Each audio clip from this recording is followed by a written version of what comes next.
तो मैं बताता हूँ, जिस आदमी को उन्होंने मेरे घर की बैक साइड पे मारा ना, उसकी चीखों की आवाज़ मेरे घर में आ रही थी। आपके घर की दीवार के पीछे लाके एक बंदे को फेंकें और पहले उसको जानबूझकर ऐसी जगह गोली मारें कि वो ना मरे और वो चीखे, और उसकी चीखें आपके घर के अंदर सुनाई दें, आपके माँ बाप का वो लास्ट वाला कमरा हो, साथ आपके बच्चों का हो, वहाँ पे चीखें आपके घर में सुनाई दें, और फिर वो दोबारा गोली मारें ताकि ये और चीखे, और फिर 4 गोलियों के साथ उस आदमी को मारें और फिर अगले 10 मिनट 5 मिनट वहाँ फायरिंग करते रहें, तो मैं आपसे पूछूंगा कि इमोशंस हैं या नहीं है। अच्छा इमरान भाई, मुझे बताएं, आज आप इमोशनल हो गए थे, अभी भी यार आपके ऊपर एक रात में 6 पर्चे हो ना तो और आपके सारे हथियार जो आपको बड़े प्यारे हों वो आपसे सारे छीन लें एक दिन में, तो मेरे ख्याल में बंदा थोड़ा इमोशनल हो जाता है। ये फेजेज़ हैं और ये आते रहेंगे, ऊपर नीचे होती रहेंगी चीज़ें। ठीक है। अच्छा, आपको गद्दार कहा गया? उस चीज़ से तकलीफ़ होती है। आपको बुलाकर दिखाया गया कि ये सारे चोर डाकू हैं, आज दूसरे साथियों को बुलाकर दिखाया जा रहा है ये सारे चोर डाकू। चाहते क्यों थे आप लोग उनके पास? किसके पास? जो दिखाते थे आपको फाइलें। हमें अपने आप को कायल करने में, मैंने आपको उस दिन भी बताया था कि 1 से 1.5 साल लगा हमें। बाकायदा पहले दिन थोड़ी उनकी बात मान ली थी आंखें बंद करके, जैसे आज हो रहा है, ये तो एजेंडा के तहत हो रहा है।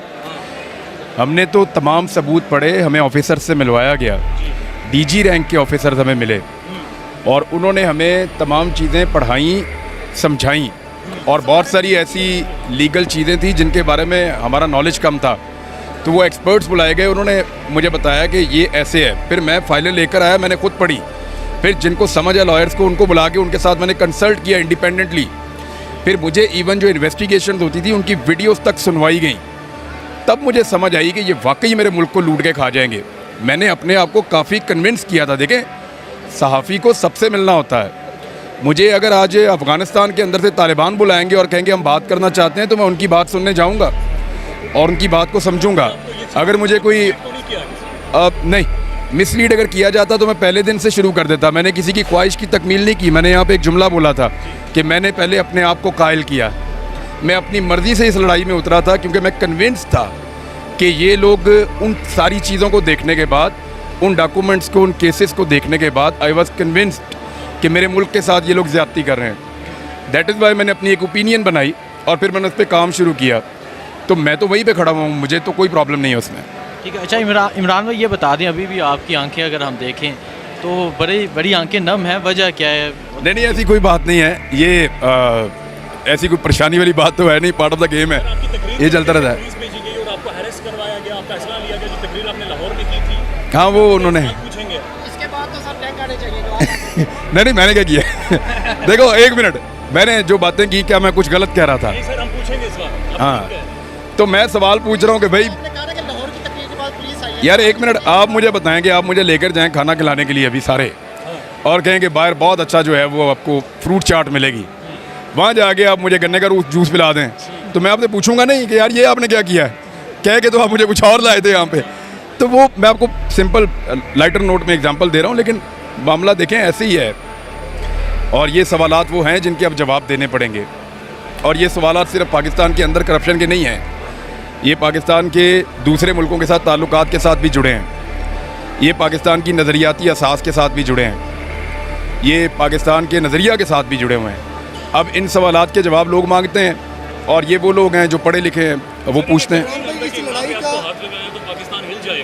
इतनी बड़ी पर्सनालिटी है इस वक्त आप पाकिस्तान में? पता नहीं मुझे इसके बारे में, मुझे अभी तक वैसे हाथ किसी ने नहीं लगाया। 2-4 दफ़ा हाथ डाला है लेकिन मैं निकल लिया, बचत हो गई। और कोई ना कोई दोस्त खुद ही बता देता है। फैमिली के साथ इस्लामाबाद आए हैं या वैसे? यानी ऑफ द रिकॉर्ड मैं आपको बताता हूँ, नहीं मुझे इसके लिए वकला ने इनवाइट किया था, that is why I am here. लेकिन मुझे कल एक दोस्त ने फ़ोन किया, उसने कहा खान साहब यू हैव 40 मिनट्स, तो आप निकल जाएँ। तो मैंने फिर वहाँ पे उनको हथियार भी अपने दे दिए, लाइसेंस भी दे दिए, मैं मूव नहीं किया वहाँ से। फिर दोबारा शाम को मैसेज आया कि अगेन यू हैव 40 मिनट्स, अब आपके ऊपर रेड मारेंगे। बहरहाल वो नहीं हुआ ऐसा कुछ। अच्छा, मुझे साफियों की ज़ुबान, तेरी ज़ुबान बंद हो सकती है बता तो कैसे हो जाएगी बंद? मुझे ये बताएं, पाकिस्तान के साथ, पाकिस्तानी कौम के साथ ये कब तक ऐसा होता रहेगा? देखें, जब तक खेलने वाले खेलते रहेंगे तब तक खेल के रूल्स के ऊपर सवाल उठते रहेंगे, और लोग पूछते रहेंगे कि भाई ये रूल तो ऐसा नहीं था। यानी मैं आपको बताता हूँ कि मैंने कोई ऐसी बात नहीं की जहाँ मैंने तौहीन की हो अपने इदारे की। एक ऐसा जुमला मैंने नहीं बोला जहाँ मैंने अपने इदारे की तौहीन की हो। लेकिन मेरे इसी मुल्क के अंदर जो साहिब इक़्तिदार लोग हैं उन्होंने बेशुमार ऐसे जुमले बोले हैं जहाँ पे उन्होंने मेरे मुल्क की तौहीन की है, और उन सारे लोगों में से किसी एक के ऊपर भी इस तरह का मुकदमा नहीं है। मेरे पास 1 दर्जन के करीब FIR हैं अब, तो ऐसे ही है। Thank you.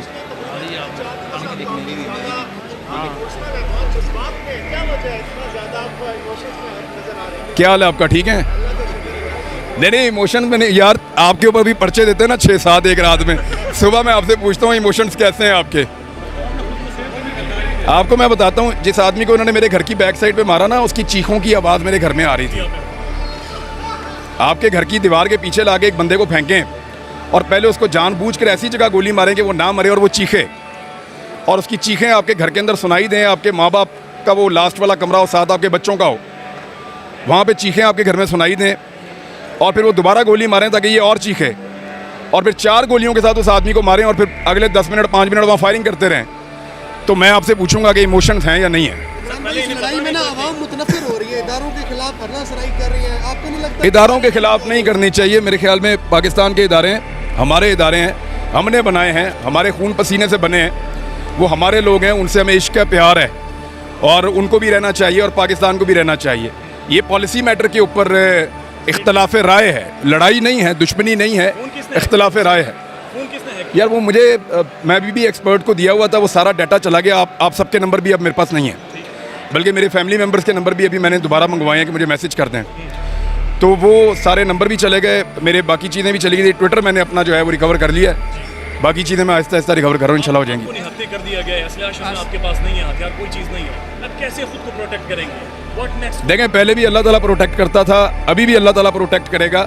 हथियार के बगैर भी मैं वही था, मैं हथियार के बाद भी वही हूँ। पंजाब में कुछ ज़्यादा हुआ है, आज खबरें आ रही हैं। अच्छा नहीं, वो बंदोबस्त ये किया गया है कि चूरी दिखा के तो उन्होंने वापस जेब में डाल दी है। वो हुआ ये है कि ये जो फैसला है, अब तो फैसला आ गया, उसके बाद आप बात कर सकते हैं। मेरी अंडरस्टैंडिंग में जो इस वक्त हालात हैं, अगर वो इमरान खान साहब ने भी कहा कि वो कोर्ट में चले जाएंगे, मेरे ख्याल में उनकी पार्टी के लिए ये बेहतर होगा। अगर वो नहीं जाते तो हमजा शहबाज कल सुबह दोबारा वज़ीर आला पंजाब बन जाएंगे, आसानी से बन जाएंगे। अच्छा, ये ज़िमनी इलेक्शन के बाद नहीं था होना चाहिए?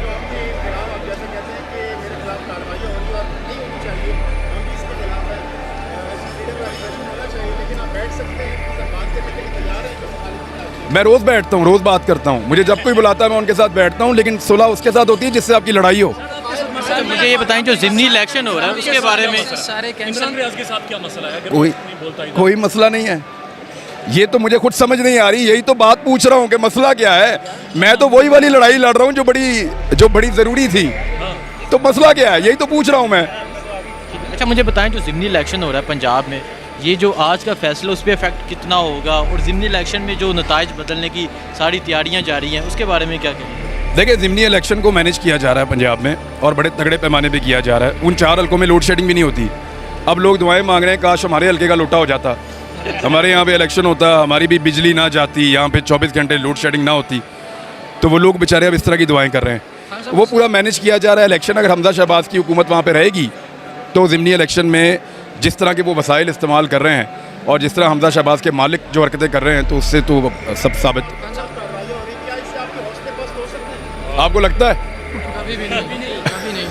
खान साहब, सारे आपके कैंसिल कर दिए गए, जब दोबारा कैंसिल करने हथियार लेने आपने उनको जूस पिलाया? हाँ जी, नहीं मैंने उनको पिलाया वो कल, क्योंकि लाइट गई हुई थी तो हमारा जूसर नहीं चल रहा था, तो मैंने उनको नहीं लाइट गई हुई थी, नहीं वो जूसर नहीं चल रहा था, कल हमने उनको पिलाया, एक में रूह अफ़ज़ा कहते हैं उसको, वो कल उनको वो पिलाया जी। अच्छा, डॉक्टर यासमीन राशिद ने जो कहा है न्यूट्रल रहें, तो उसके बारे में क्या कहेंगे? वो उनकी ओपिनियन है, मेरे ख्याल में उनके पास, मैंने उनसे बात की थी उनकी पार्टी से, वो लोग ये कह रहे हैं जी हमें दीवार के साथ लगाया जा रहा है, और वो इदारों के ऊपर इल्ज़ाम लगाते हैं, ख़ास तौर पे पाकिस्तान के हसास इदारे के ऊपर वो एलिगेशन लगाते हैं लाहौर में बैठी हुई शख्सियत पे। तो ये यासमीन राशिद साहिबा का बड़ा सीरियस एलिगेशन है, इस पर DGI-SPR को ज़रूर आकर अपना क्लैरिटी देनी चाहिए, और ये 20 हल्के पाकिस्तान के सबसे बड़े इलेक्शन का फ़ैसला करने जा रहे हैं। अगर ये कंट्रोवर्शियल हो जाता है इलेक्शन, और उसकी वजह से कोई इदारा कंट्रोवर्शियल हो जाता है, तो ये पाकिस्तान के मफाद में नहीं है। अगर ये कंट्रोवर्शियल हो जाता है तो आगे जो जनरल इलेक्शन होगा, तो वैसा वापस आने की कोशिश कर रहे हैं, एक इश्तिहारी पाकिस्तान में वापस आ रहे हैं, उसके बारे में आपकी क्या राय है? 10 मार्च को आपको मरासले का पता चल गया था, और 27 तारीख को खान साहब ने ऐलान किया सर 10 मार्च से लेकर 27 तक आपने क्या इकदाम किए, आपने क्या कोशिश की ताकि लोगों तक मैं ना हुकूमत में था ना कहीं और, आप वो मेरे वीलॉग्स निकाल लें, उसमें से आप सुन लें, मैं वो कहता रहा हूँ सारा कुछ। सर वो साइफर में एड्रेस कौन है? अरशद शरीफ साहब अक्सर मुझे कहते रहते हैं आप मेरी मदद करें, कौन साइफर में एड्रेस है? मेरे ख्याल जिसने मदद की है वही एड्रेस है। यही तो पता कर रहे हो कौन है। Thank you very much. Dar साहब के बारे में कुछ कहेंगे? एक इश्तिहारी अदालतें अभी तक सर उनको आना चाहिए वापस, वो देखें जो पाकिस्तान से बाहर गया हुआ है वापस आए, आकर अदालतों को फेस करे और सुरखरू हो जाए कानून की नज़र में। अच्छी बात तो ये है वो आके अपनी बेगुनाही साबित करें, जो लोग भी समझते हैं वो बेगुनाह है। लेकिन मैं डॉक्टर पे मैं बड़ा हैरान हूँ कि वो डॉक्टर इतना समझदार है कि वो जैसे ही कोई हालात मुवाफिक होते हैं वो कहता है सेहतमंद हो गए, हालात ख़राब होते हैं तो वो कहते हैं बीमार हो गए। नवाज शरीफ के डॉक्टर जो हैं वो कब कहेंगे कि हालात ठीक हो गए? मियाँ साहब के डॉक्टर इधर हैं, उधर नहीं है। हो जाए।